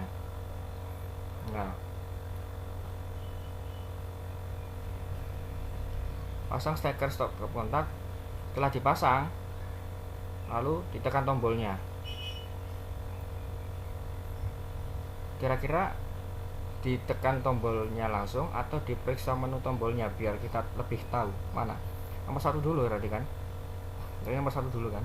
Pasang steker pada stop kontak, ya kan? Ditancapkan dulu.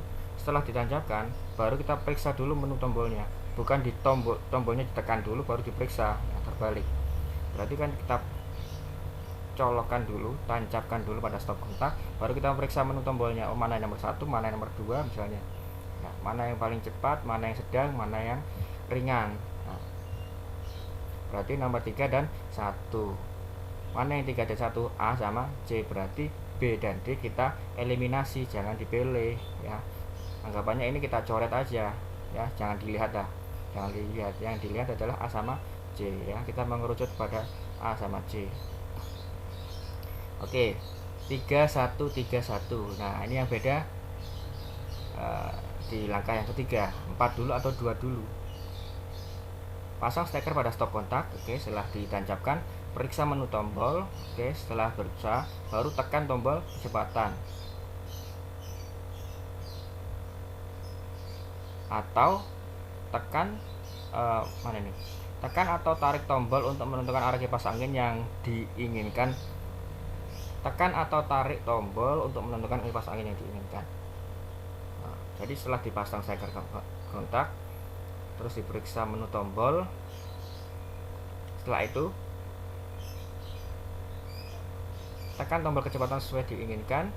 Tekan atau tarik tombol yang menentukan arah kipas angin. Jadi kan ditekan tombolnya, ditarik gitu ya, tombolnya ditarik, baru tekan atau tarik tombol untuk menentukan arah kipas angin. Jadi kan bukan menentukan ke arahnya dulu baru tekan tombolnya, tapi tekan tombolnya dulu baru menentukan arahnya. Nah, berarti yang C. 28. Teks pidato. Teks pidato. Di pidato itu ada awal, isi, dan penutup. 3 bagian ya. Oke, pertanyaannya, bagian kalimat yang tepat untuk melengkapi teks pidato. Bagiannya berarti yang rumpang yang sini. Kita lihat bagian awal berarti ya. Pertama, marilah kita titik sehingga kita bisa berkumpul pada hari ini untuk mengikuti acara pelepasan atau perpisahan murid kelas 6. Nah, pertama, marilah kita, apa biasanya yang diucapkan pada bagian awal pada pidato. Yang A, pertama marilah kita panjatkan puji syukur kehadirat Allah Subhanahu wa taala atas limpahan nikmat yang diberikan pada kita. Ya, sejauh ini yang paling tepat ini. Pertama, marilah kita mohon maaf pada Bapak Ibu guru baik yang sengaja maupun tidak. Nah, ini bagian di akhir ya. Ini lebih tepat di akhir. Pertama, marilah kita mengucapkan selamat dan sukses atas kelulusan siswa-siswi kelas 6 SD negeri. Ya, ini memang berada di awal, tapi posisinya tidak lebih awal daripada memanjatkan puji syukur ya. Setelah puji syukur bisa kita ucapkan selamat dan sukses, atau bisa berada pada bagian isi. Ya, yang D, marilah kita mengucapkan terima kasih banyak atas bimbingan. Ya, ini terima kasih itu berada pada bagian akhir ya. Berarti yang tepat adalah yang A. 29. Perhatikan kalimat langsung berikut. Berarti kalau kalimat langsung itu diucapkan dulu baru ada penjelasannya. Nadia, di mana kamu beli buku ini? Tanya Denny. Nah, ini kan penjelasannya. Tanya Denny ini adalah penjelasan ya. Tanya Denny. Denny bertanya, Nadia, di mana kamu? Nah, itu kalimat tidak langsung. Tapi kalau Nadia, di mana kamu beli buku ini? Tanya Denny. Nah, itu kalimat langsung ya. Kalau dibalik, Denny bertanya, Nadia, di mana kamu beli buku ini? Nah, ya, itu. Penulisan tanda baca pada kalimat yang langsung tersebut yang benar. A, Nadia, di mana kamu beli buku ini? Tanda tanya, tanya Denny. Yang B, Nadia, sebelum kata Nadia di sini ada tanda petik. Di mana kamu beli buku ini? Tanda tanya, tanya Denny. Yang C, tanda petik Nadia, di mana kamu beli buku ini? Tanda petik tanda tanya, tanya Denny. Yang D, tanda petik Nadia, di mana kamu beli buku ini? Tanda tanya, tanda petik tanya Denny. Oke. Tanda petik itu mengapit pertanyaan atau yang dikatakan oleh seseorang ya. Kalimat penjelasnya tidak perlu ditulis ya. Kalimat penjelasnya itu seperti tanya Denny. Nah, ini tidak perlu diapit menggunakan tanda petik ya. Ini. Nah, tanya Denny. Ini nggak perlu ya. Sampai mana? Sampai perkataan si tokoh itu berakhir. Di mana Nadia, di mana kamu beli buku ini? Nah, sudah sampai sini. Kalau ada pertanyaan, kalau ini berupa pertanyaan berarti diakhiri dengan tanda tanya. Setelah tanda tanya baru tanda petik. Nah, seperti yang D ini, berarti yang D jawabannya kan. Nadia, tanda petik Nadia, di mana kamu beli buku ini? Tanda tanya, tanda petik. Nah, tanya Denny-nya tidak perlu diberi tanda petik karena Denny kan tidak mengatakan tanya Denny. Nah, masa Denny sendiri yang bilang begitu kan enggak ya. Yang ditanyakan adalah Nadia, di mana kamu beli buku ini? Nah, Denny tidak mengatakan kata ini, yang dikatakan adalah ini. Jadi diapit menggunakan tanda petik setelah tanda tanya gitu ya. Nah, kalau di sini ada tambahannya mungkin tanda titik ya. Setelah tanda petik tanda titik. Oke, itu selesai. Berarti kalimatnya percakapannya berada di akhir.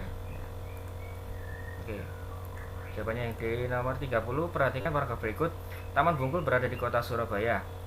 Taman ini banyak dikunjungi oleh wisatawan, baik wisatawan lokal maupun domestik. Penyusunan kalimat bercetak miring. Kalimat yang bercetak miring ya, lagi-lagi karena memang di sini tidak mendukung kalimat yang bercetak miring ya. Jadi memang apa namanya? Karena memang tidak support, jadi ya seperti ini. Oke, nanti insya Allah nanti di tryout berikutnya ada revisi lah ya. Ini nanti bukan disajikan dalam bentuk miring, tapi nanti diganti langsung.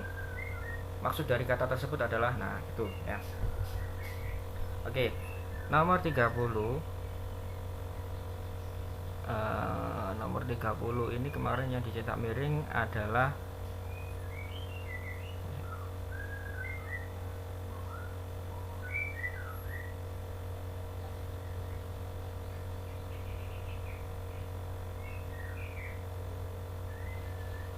ini ya. Nah, taman ini banyak dikunjungi oleh wisatawan. Taman ini banyak dikunjungi oleh wisatawan. Ini kalau merujuk dari susunan kalimatnya memang keliru ya, salah. Taman ini itu sebagai subjeknya, banyak dikunjungi itu adalah predikat berarti ya. Wisatawan. Nah, wisatawan itu harusnya diletakkan pada atau sebelum kata dikunjungi, atau bisa jadi kata banyaknya itu diletakkan di belakang setelah kata oleh ya. Jadi taman ini dikunjungi oleh banyak wisatawan, jadi yang banyak itu adalah wisatawannya, bukan pengunjungannya ya, bukan predikatnya. Jadi predikatnya kan mengunjungi ya. Yang banyak itu adalah wisatawannya, bukan dikunjungi. Jadi taman ini dikunjungi oleh banyak wisatawan ya, jadi begitu. Jadi jangan sampai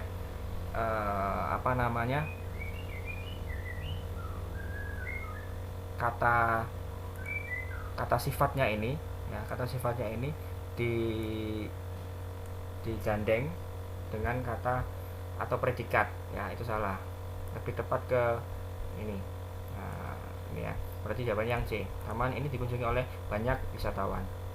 Nomor 31, perhatikan kalimat berikut. Semua siswa wajib menunaikan piket kelas. Perbaikan penggunaan kata yang bercetak miring. Menunaikan ini berarti ya. Menunaikan itu seolah-olah seperti ibadah ya. Kalau menunaikan sholat, menunaikan ibadah puasa, nah itu sesuai.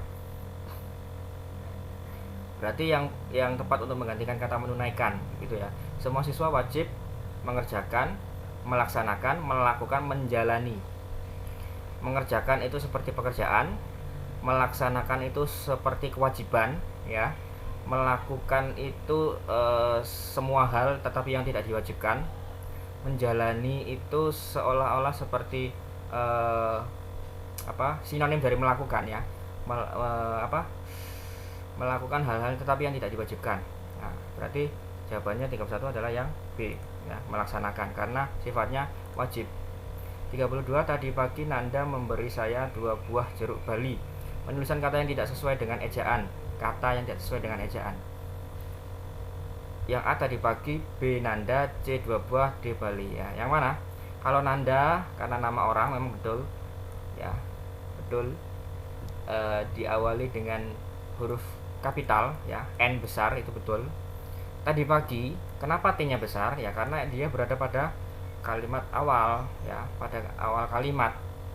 T-nya besar. Setelah tanda titik ya wajib hukumnya ditulis kapital meskipun itu tanda hubung ya, kan tanda hubung seperti di, dengan, oleh, dari. Nah, biasanya kalau di dalam penulisan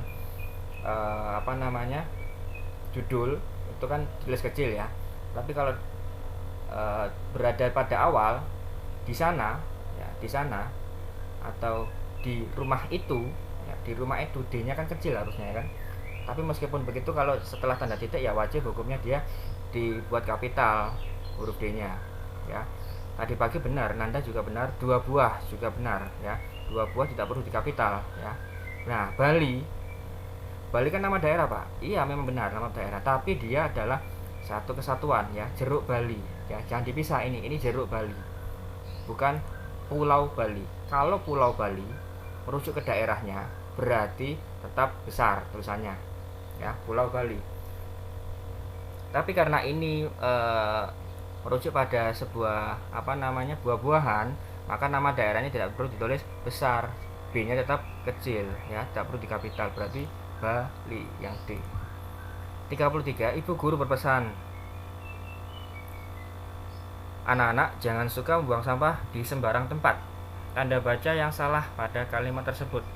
Tanda baca ya bisa tanda titik 2, koma, yang sering itu koma, tanda petik, tanda tanya, tanda seru, tanda titik 2, tanda titik ya, itu. Nah, di nomor 33 yang salah adalah yang A ya. Kenapa yang A? Tanda titik 2. Ibu guru berpesan. Ini kan sama seperti ibu guru mengatakan ya. Kalau seseorang atau tokoh itu mengatakan sesuatu ya, pada naskah drama itu kan ditulis titik 2, bukan tanda titik koma. Kalau tanda titik koma itu memisahkan kalimat yang setara. Misalnya, ayah mencuci motor, titik koma, ibu mencuci pakaian, titik koma, adik sedang bermain, titik koma, kakak sedang belajar. Itu kan semuanya setara. Setara dari apa, Pak? Setara maksudnya punya subjek, ada predikat dan ada objeknya ya. Misalnya tak ulangi lagi ya. Yang setara itu dipisahkan dengan seperti ini. Ini tak contohkan dalam ini ya, di sini.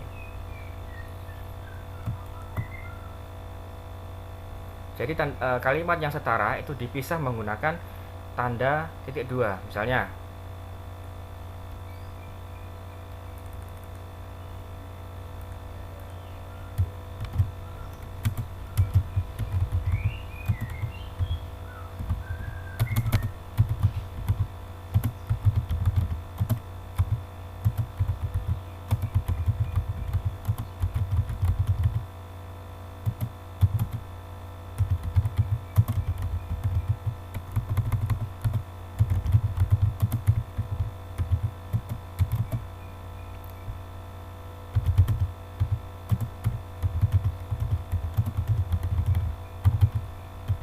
nah, seandainya kalimatnya seperti ini ya. Ayah mencuci motor, titik 2, ibu mencuci pakaian, titik 2, adik bermain boneka, titik 2, kakak belajar matematika, ya, titik. Nah, ini tanda titik 2 ini memisahkan kalimat setara. Ya, kalimat setara. Apa yang dimaksud kalimat setara, Pak? Kalimat setara itu memiliki subjek, ya, predikat dan objek. Itu kalimat setara. Ya. Ini kan sama. Ini ada subjek, ada predikat, ada objek. Subjek, predikat, predikat atau kata kerjanya, objek. Subjek, predikat, objek. Nah, ini fungsinya dari tanda titik koma ya. Atau kalau tidak menggunakan titik koma itu biasanya diganti dengan sedangkan. Ya, kan begini ya. Ayah mencuci motor sedangkan ibu mencuci pakaian. Lalu adik bermain boneka dan kakak belajar matematika. Ini kalimat setara ya. Kata sedangkan ini bisa diganti menggunakan tanda titik koma ya. Itu. Untuk nomor 33, tanda titik koma ini jelas salah ya. Karena seharusnya setelah seorang tokoh itu mengucapkan sesuatu, itu harus dipisah menggunakan tanda titik 2. Nah, misalnya pada naskah drama, misalnya Andi. Nah, Andi mengatakan sesuatu. Hei, manusia, hormati ibumu.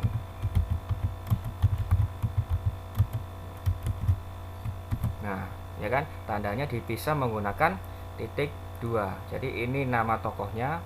Dia mengatakan apa? Tanda petik, hei manusia hormati ibumu, tanda seru, tanda petik. Jadi seperti itu. Oke. Jadi nomor 33 yang salah adalah yang A, tanda titik koma. Nomor 34, cermatilah dialog berikut. Dila, Lani, apakah kamu sudah mengerjakan PR? Tanda tanya. Lani mengatakan, belum Dila. Dila mengatakan lagi, aku juga belum. Lani, bagaimana kalau kita mengerjakan PR bersama di rumahku? Lani mengatakan, baiklah, aku setuju. Kesalahan tanda baca pada dialog di atas. Kesalahannya. Nah, tanda titik duanya benar kan? Benar ya.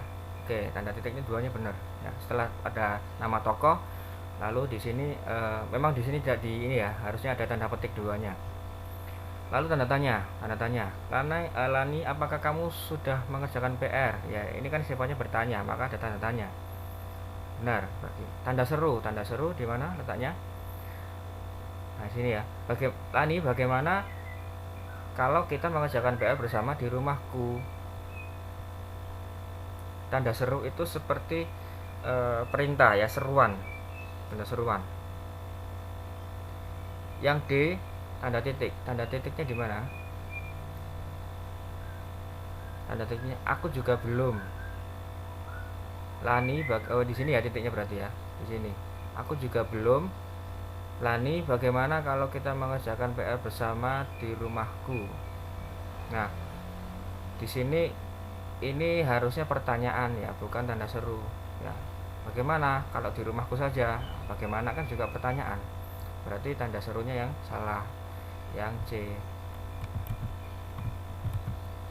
Nomor 35, bacalah teks dialog berikut. Tono titik memandang ke atas. Memandang ke atas ini bukan dikatakan oleh tokohnya, tetapi lebih ke apa yang dilakukan tokoh tersebut ya. Jadi Tono sedang memandang ke atas. Sepertinya hari ini hujan akan turun Arya titik. Sepertinya begitu. Kalau begitu sebaiknya kita membawa payung, Ton. Tanda titik pada dialog tersebut harusnya diisi tanda baca A titik koma, B titik 2, C titik 2 atau D tanda titik. Nah, ini tadi sudah kita bahas ya, tanda titik 2. Jadi setelah ada nama tokoh mengatakan apa, setelah tokoh mengatakan sesuatu, dipisah menggunakan tanda titik 2. Nomor 36, setelah saling memaafkan, kedua sahabat itu titik dan bermain bersama lagi. Penulisan kata ulang yang tepat untuk melengkapi kalimat tersebut adalah titik. Berarti yang rumpang setelah kedua sahabat itu titik. Bersalam-salaman yang A, yang B bersalam-salaman tanpa ada spasi ya, tanpa ada jarak. Ini kan beri jarak, yang ini tidak diberi jarak. Yang C bersalam-salaman, tapi yang membedakan adalah pemberian jaraknya bukan menggunakan tanda strip biasa ya, tanda yang bergelombang seperti ini. Bersalam-salaman yang D ya. Semuanya sama, hanya yang paling tepat adalah tanda strip tanpa ada spasi ya, tanpa ada jarak ya, yang B. Nah, ini ya. Kalau ada tanda kata pengulangan seperti ini, itu dipisahkan menggunakan satu strip tanpa ada tanda spasi ya. Nomor 37, Umi Abdullah dilahirkan di Surabaya pada tanggal 19 September 2006. Penulisan tempat tanggal lahir ya, tempat tanggal lahirnya Umi Abdullah yang benar adalah A Surabaya titik 2 19 September. Ini jelas salah ya, salah. Yang B juga salah ya. Tanda titik 2 di sini bukan untuk memisahkan antara kota dan tanggal. Yang C juga salah ya. Ini bukan titik ya, bukan titik yang digunakan. Yang paling tepat adalah yang D ya, Surabaya, 19 September 2006. 38, seluruh warga RT 07 sedang titik. Perlengkapan yang digunakan untuk perayaan HUT RI yang ke-73 ya, ini tepat ya penggunaannya ke-73. Jadi menyebutkan angka ke berapa, kamu ulang tahun ke berapa, oh ke-12, ke seret 12 itu ya. Kata baku yang tepat untuk melengkapi kalimat tersebut. Nah, ini kan kalimat yang rumpang. Seluruh warga RT 7 sedang titik. A menyiapkan, B persiapkan, C mempersiapkan, atau D menyiapkan ya. Sudah jelas ya. Oke, 38 yang D. Seluruh warga RT 07 sedang menyiapkan perlengkapan. Menyiapkan karena subjeknya berada di depan. Nomor 39, Fani dapat menyelesaikan buku yang berjudul Sebuah Kado untuk Mama dalam waktu 1 bulan. Buku tersebut diberikan pada siapanya yang ada di Kalimantan. Penulisan judul buku yang benar. Penulisan judul buku. Judul bukunya mana tadi? Ini ya. Sebuah Kado untuk Mama. Sebuah Kado untuk Mama. Nah, sebuah kado untuk Mama. Namanya judul itu biasanya setiap kata itu diawali menggunakan huruf kapital ya, kecuali ada kata hubung di, ke, dari, dengan. Nah, misalnya aku berjalan menuju ke arahmu. Misalnya di sini judul bukunya Aku Berjalan Menuju ke Arahmu.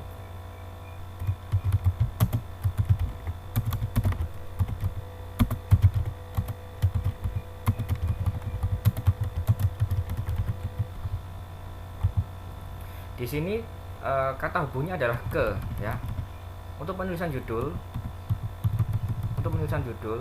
kata hubung tidak perlu ditulis huruf kapital ya. Apalagi di, ke ya. Lalu dari, di, ke, dari, dengan. Nah, ini adalah kata hubung. Dalam penulisan judul, kata-kata ini tidak perlu dikapitalkan ya, tidak perlu dikapitalkan. Ya, seperti ini contohnya, aku berjalan menuju ke arahmu. Ke adalah kata hubung, jadi tidak perlu K-nya ditulis huruf kapital. Nomor 39 ini tidak ada kata hubungnya. Berarti kan semua kata yang terletak, semua huruf yang terletak pada awal kata berarti harus ditulis kapital. Berarti sebuah kado yang A salah, yang B untuk Mama. Oke. Yang C sebuah kado untuk Mama. Nah, untuk ini kan juga untuk ini juga termasuk kata hubung ya. Oke. Yang C sebuah kado untuk Mama. Yang D sebuah kado untuk Mama. Nah, ini salah yang D, yang C benar, nah, yang lainnya salah ya. Yang A itu kesalahannya karena penulisan huruf M dibuat kecil. Yang B untuknya besar, M-nya juga besar, salah. 39 yang tepat adalah yang C ya, U-nya kecil, M-nya besar ya, betul ya, itu yang C. Oke, lanjut 40. Bacalah kalimat tersebut dengan seksama. Pada hari Minggu nanti kami akan ke rumah kakek. Tanda baca yang seharusnya digunakan dalam kalimat tersebut, tanda bacanya berarti kan tanda seru sama ini ya, tanda strip seperti ini. Berarti ini kita diminta untuk mengkoreksi kesalahan penulisannya. Pada hari Minggu nanti, nah, harusnya apa ini? Koma kan? Nah, koma. Berarti yang mana yang koma? Yang C kan? Nah, kami akan ke rumah kakek titik. Oke, berarti yang C. 41 penggunaan ejaan yang benar pada penulisan kata ulang berarti kata yang berulang-ulang ya, seperti tadi bersalam-salaman itu tanda stripnya dihubungkan tanpa ada spasi. Yang A ini kan salah kan ya, ini ada jarak antara kata satu dengan kata berikutnya. Yang B, semua binatang yang ada di kandang keluar berhambur-hamburan ya. Ini kesalahannya bukan tanda stripnya tapi katanya. Harusnya semua binatang yang ada di kandang keluar berhamburan ya. Ini apa istilahnya ya? Mubazir kata ya. Pemborosan kata. Harusnya ya cukup di kandang keluar berhamburan, tidak perlu berhambur-hamburan. Ya, ini kalau seperti ini akhirnya kalimatnya menjadi kalimat yang tidak efektif. Yang C, semua siswa baik laki-laki maupun perempuan mengikuti latihan paduan suara. Ini ya, ini benar ya. Laki-lakinya ditulis menggunakan tanda strip tanpa ada spasi. Ibu membeli-beli. Nah, ini juga sudah salah. Dari kata yang diucapkan aja sudah tidak enak didengarkan. Ibu membeli-beli sayuran ya. Tidak pernah orang mengatakan ibu membeli-beli. Nah, membeli banyak mungkin ya. Jadi katanya diganti membeli banyak sayuran untuk persediaan besok pagi. Ya, berarti yang C. 42, bacalah paragraf berikut. Tahukah kamu bahwa minyak kayu putih dapat mengusir kutu? Tanda tanya. Ketika minyak kayu putih dioleskan ke kulit kepala, maka akan terasa panas. Kutu pun pergi akan kepanasan. Perbaikan penulisan ejaan pada kalimat yang bercetak miring. Oke, ya. Sekali lagi, memang karena Google Form ini tidak mendukung penulisan bercetak miring, ya. Akhirnya yang terjadi di sini tidak tercetak miring, ya. Karena ini memang copy paste dari Word. Kalau di Wordnya memang bercetak miring, tapi di sini ternyata tidak, ya. Kebanyakan karena masih trial and error, jadi nanti di kesempatan berikutnya insya Allah tidak akan terulang kesalahan yang sama, ya. Oke. Nah, mana tadi? Perbaikan penulisan ejaan yang bercetak miring. Yang bercetak miring itu A, berarti ini.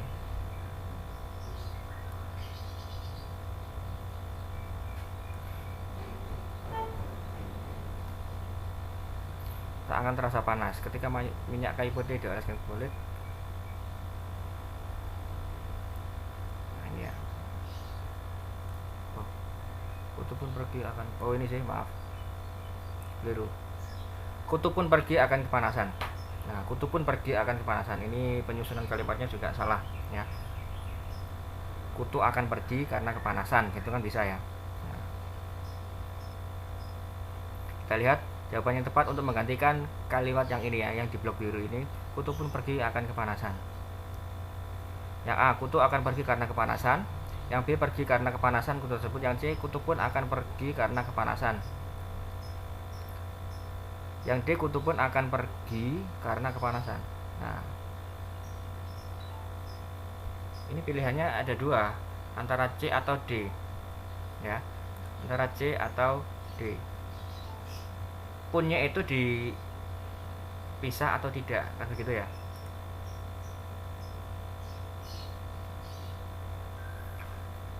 Untuk penulisan kata pun itu yang paling tepat adalah dipisah, ya. Jadi kutu pun akan pergi kepanasan. Nah, berarti yang tepat adalah D. Jadi penulisan kata pun itu yang tepat, ya, dipisah. Kutu spasi pun akan pergi karena kepanasan. Berikutnya 43, bacalah teks berikut. Banyak orang menganggap kantong semen bekas adalah sampah. Orang lebih sering titik-titik kantong semen bekas karena dipandang sudah tidak bermanfaat. Oke, intinya Pak, pada kata ini kan, ya, orang lebih sering titik-titik kantong semen. A, membuang, B, melepas, C, melempar, D, membakar. Ya, ini kan sudah jelas, ya. Orang lebih sering membuang kantong semen bekas karena dipandang sudah tidak bermanfaat dan menjadi sampah. Kalau sampah berarti lebih cocok untuk dibuang, ya. Diimbui kata jadi membuang. 44, perhatikan paragraf berikut. Telur merupakan salah satu sumber vitamin yang baik. Kadar protein dalam telur sangat mudah dicerna. Selain itu, hampir tidak ada lemak tak jenuh di dalamnya sehingga kita bisa mendapatkan seluruh protein dari telur. Makna istilah kadar pada paragraf tersebut, kadar. Ya, di sini kadar, di sini pada kalimat kedua, kadar protein dalam telur sangat mudah dicerna. Nah, berarti ini kan makna, ya. Makna sama seperti nomor 1 tadi. Makna berarti itu definisi atau pengertian dari sebuah kata. Makna istilah kadar pada paragraf tersebut. A, persentase, B, kandungan, C, muatan, D, asupan. Ini kadarnya adalah kadar protein, berarti tentang makanan, ya.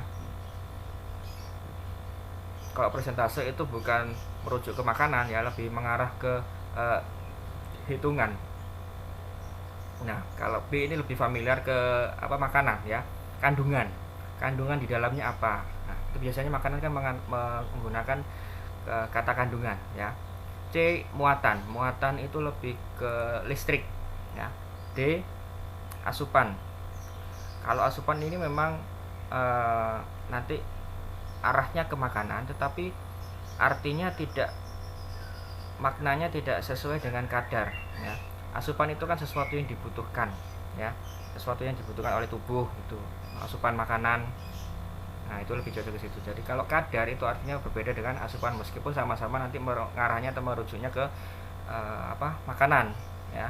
Berarti yang tepat adalah yang B. 45. Cermati paragraf berikut. Seperti kita ketahui bersama pada tanggal 28 Oktober 2017 yang lalu, seluruh rakyat Indonesia memperingati Hari Sumpah Pemuda. Tanda baca yang tepat pada paragraf di atas. Oke. Yang A, seperti kita ketahui bersama, titik, pada tanggal 28 Oktober 2017 yang lalu, tanda titik 2. Nah, ini sudah salah ya. B, seperti kita ketahui bersama, pada tanggal 28 Oktober 2017 yang lalu, seluruh rakyat Indonesia memperingati Hari Sumpah Pemuda. Ya, benar ya. Oke, tapi kita lihat dulu yang C. Oh, ini kesalahannya pada penggunaan tanda titik ya. Pada tanda titik harusnya tidak usah diberi tanda titik tapi langsung ke koma ya, dipisah menggunakan tanda koma. Berarti antara C sama D, titik ini koma dan koma. Jadi ini kata eliminasi. Seperti kita ketahui bersama, pada tanggal 28 Oktober 2017 ya, betul, yang lalu seluruh rakyat Indonesia memperingati Hari Sumpah Pemuda. Yang D, seperti kita ketahui bersama, pada tanggal. Nah, ini peletakan komanya yang keliru ya. Seperti kita ketahui bersama ya, itu adalah kalimat induknya dan ini adalah kalimat anaknya atau anak kalimatnya. Jadi ini induk dan ini adalah anak kalimat. Kenapa ini titiknya salah? Karena ini induk dan anak kalimatnya tidak boleh dipisah menggunakan tanda titik ya.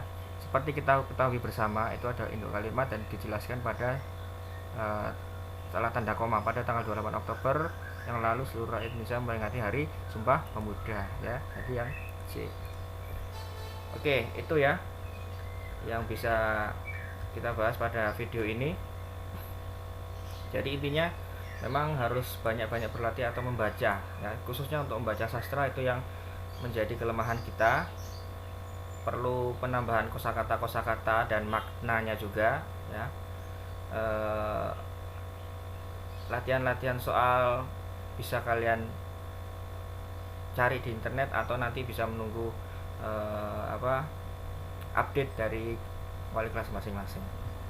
Oke, gitu. Sekian yang bisa saya sampaikan. Jika ada salahnya atau koreksinya bisa ditulis di kolom komentar. Jangan lupa like, comment, and subscribe. Oke, tetap semangat dan belajar. Stay safe, stay strong, keep healthy. Assalamualaikum warahmatullahi wabarakatuh.